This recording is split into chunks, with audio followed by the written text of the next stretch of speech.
87 pounds, it seemed. He was wearing his father's Italian uniform, stuff with Le Coq Sportif on his shirt and whatnot. And it was awkward, but as soon as he stepped on the court, you knew what he was all about.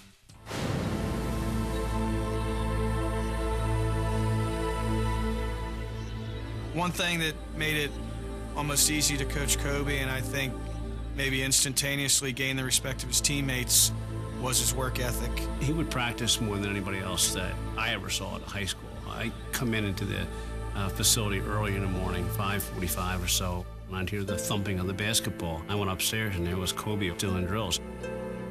I would stay late after practice and I would work on a particular aspect of my game. Then we go out into the game, I would see it paying off. And that was the most important thing to me. Because you can spend hours working in the game, but if you don't have the confidence in those skills to execute them during the game, then they mean nothing. Lower Merion High's basketball team had been nothing to shout about for half a century. But now, with the new kid from Italy, the team started to draw. It started off, we were playing in front of maybe 100 people, our parents, maybe a few of our friends and this and that. And as he got older and as we got better, the crowd started to fill up. We went from having 200 or 300 people at a boys basketball game to having 1,500, and it became fever pitch. We won 20 games when he was a sophomore.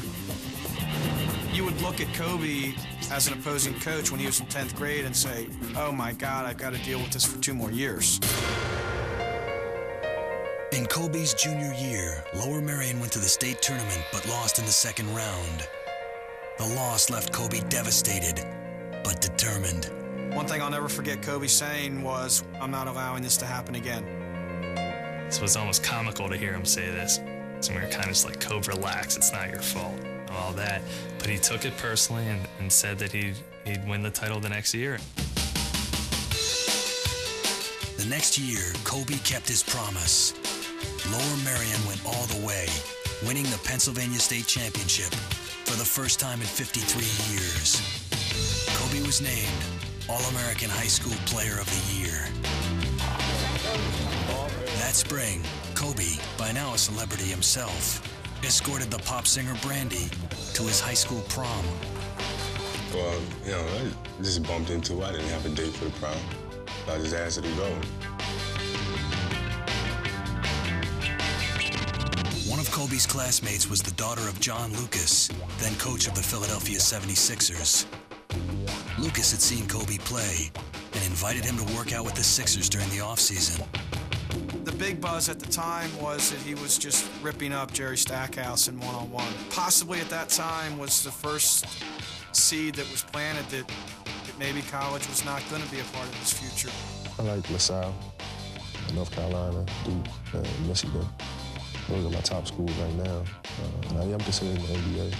Kobe was heavily recruited by all the top basketball schools, but his goal and lifelong dream was to play in the NBA, and he wanted it now.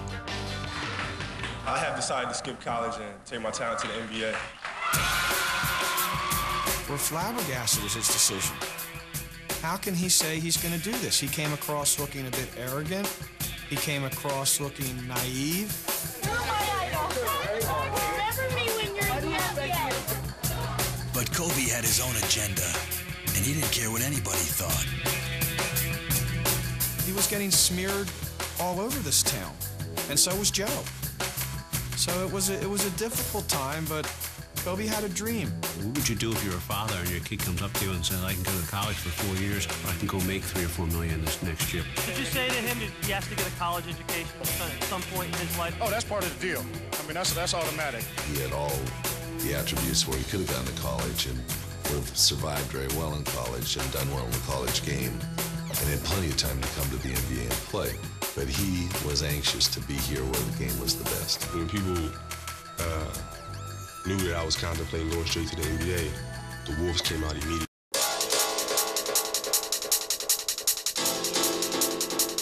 I have decided to skip college and take my talent to the NBA.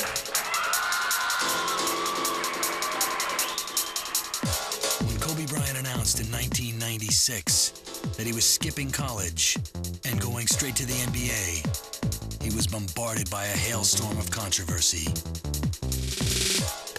I saw it on the local news, and I just remember thinking, what's with those goofy glasses on his head? Who does this guy think he is? It was pretty wacky to think that here's some kid you went to high school with who's going to the pros. It was all over the place. It was in the newspapers, it was on radio talk shows. Should he do this? Should he do that? Education first, sports this. He's not ready. Parents are messing up. They didn't raise him right. It's crazy things, silly things. Only a few players had made the leap successfully from high school to the NBA, and they were big men. Kobe was 6'5", small by NBA standards. Laker general manager Jerry West had heard about the brash kid from Philadelphia and wanted to see for himself. He invited Kobe to work out with the Lakers a few weeks before the draft. We put him against Michael Cooper, who was one of the really great defensive players we had in the NBA. We played him against Larry Drew, and it was a joke to watch him march over these people. And the kid was 17 years old at that point in time. He told me, he said this was the greatest workout that he'd ever seen in his history of working out players before the NBA draft, and that Kobe had the chance to be one of the greatest players to ever play the game. I thought it was an absolute easy decision to try to do anything we could to get him. The Charlotte Hornets select Kobe Bryant from Lower Merion High School. The Charlotte Hornets picked Kobe in the first round, 13th overall. Jerry West then astonished many observers by offering his starting center, Vlade Divac, in trade. There were some upset people when we made that trade. They might deny that, but there were some upset people because we traded a starting center for him and a very good player in Vlade Divac. But I've always felt that the things that set teams apart is risk-taking. Trading Vlade seemed a lot less risky only days later when the Lakers signed free agent Shaquille O'Neal to replace him. The dynamic duo was in place. In the summer of 1996, Kobe, along with parents Joe and Pam, moved to LA to begin living out his dream. Kobe was playing in Los Angeles Laker uniform, and it was just amazing that 10 years ago when this kid was 8 or 9 years old, that now he's playing in the NBA against me, and I played against his dad. The fans were anxious to see him play, and Kobe lost no time in showing the fans he could play. In the rookie All-Star game, he led all scoring with 31 points. Then he ran away with the slam dunk contest. But despite these heroics, Laker coach Del Harris wanted to break Kobe in slowly. He viewed me as being a young kid, which I was. And he wanted the other players to respect me. He wanted me to work for my opportunity. And I worked so hard, and I was already working harder than everybody else. But he felt like he had to be 10 times harder on me than he was on Eddie Jones or Nick Van Exel or whatever. And that wasn't fair. When you draft a high school kid, everyone wants him to play, but we had a very good team then. We had a particularly deep backcourt. There just wasn't a lot of minutes for Kobe to play. I thought Del did a nice job with him, but Del was in an awkward position because people wanted him to play. Bryant with the base, 17-foot jumper, a nice shot. That was some play by Kobe. Kobe had spent the better part of his life as an outsider, first as an American in Italy, then as an Italian in an American city.